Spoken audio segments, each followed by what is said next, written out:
अभी आप लोगों ने उड़ीसा में बहुत मार लिया एससी एसटी के लोगों को।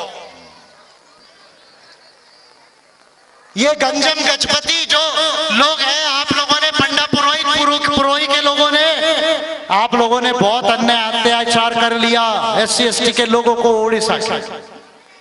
अभी मैं आपको वार्निंग दे रहा हूं, और वार्निंग अच्छे के लिए दे रहा हूं, सुधरने के लिए दे रहा हूं, कॉन्स्टिट्यूशन और ह्यूमन राइट्स को समझने की नसीहत दे रहा हूं, सलाह दे रहा हूं। आपसे कह रहा हूं कि ये काम जल्द से जल्द बंद करो।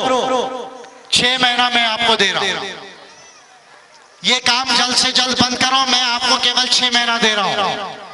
6 महीने के बाद आप ये मत बोलना कि हमारे उड़ीसा गवर्नमेंट को कहां लटका दिया इस व्यक्ति ने। ये बात आप मुझे मत बोलना।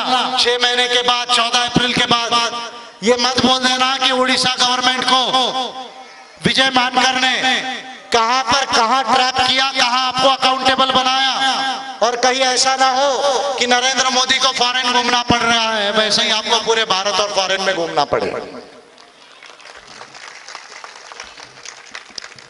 आपके पास अगर चीफ मिनिस्टर की ताकत होगी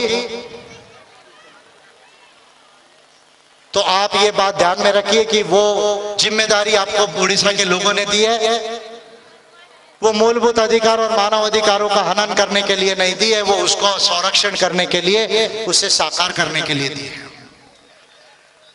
और आप चीफ मिनिस्टर होंगे, आप मिनिस्टर होंगे, आप बिजनेसमैन होंगे, आपके पास जमीन होगी,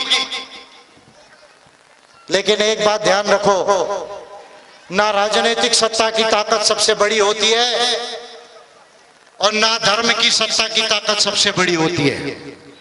सबसे बड़ी ताकत ये मानवतावाद की होती है, बुद्धिवाद की होती है। इस बात को ध्यान रखना।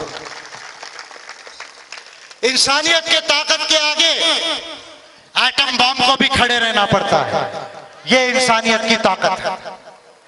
इसलिए आप इस बात को जल्दी खत्म करो। और मैं अपने लोगों से कहना चाहता हूं, एससी एसटी के लोगों से, एससी एसटी के लोगों से कहना चाहता हूं कि अब डरना बंद करो। अब आपको इस देश में कोई टच नहीं कर सकता। विजय मानकर आपको इस देश में टच नहीं करना,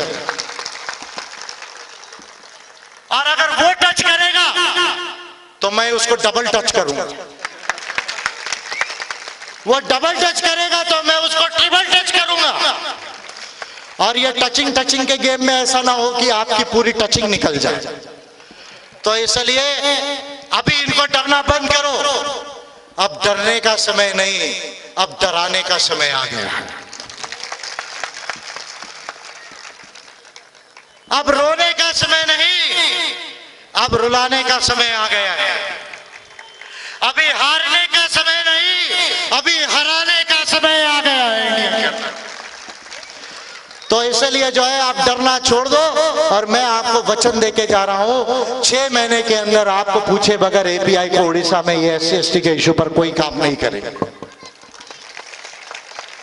चाहे आपका एक एमएलए हो या ना हो, एमएलए आप बाद में जिता देना चाहो तो 19 में, लेकिन 14 अप्रैल के बाद मैं आपको अभी वचन देके जाता हूं, मैं इनको सिखा के जाऊंगा।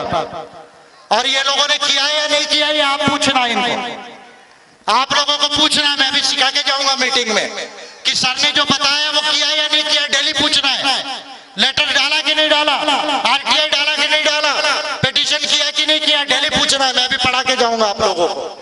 और 6 महीने के अंदर आपको बगैर एमएलए के एससी एसटी के इशू पर उड़ीसा में आपको कोई टच नहीं करेगा। ये मेरा आपसे वादा है आप लोगों से,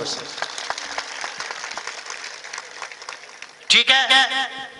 हमने रास्ता ढूंढ लिया, हमने रास्ता ढूंढ लिया है। हाथी रास्ता भटक गया है, कोर्ट ने रास्ता ढूंढ लिया। हाथी रास्ता भटक गया है, कोर्ट ने रास्ता ढूंढ लिया है। और जैसा अभी मैंने एससी एसटी के लिए किया है, मैंने खुद को वचन दिया है, और मेरे ओबीसी और माइनॉरिटी के लोगों को मैंने वचन दिया है कि ये बारिश में जैसे बौद्ध भिक्खु वर्षावास करते थे, वैसा 3 महीना मैं वर्षावास करूंगा। और 14 अप्रैल के बाद एससी एसटी का तो मैंने काम किया, अब ओबीसी और माइनॉरिटीज का रास्ता इस देश में निकाल कर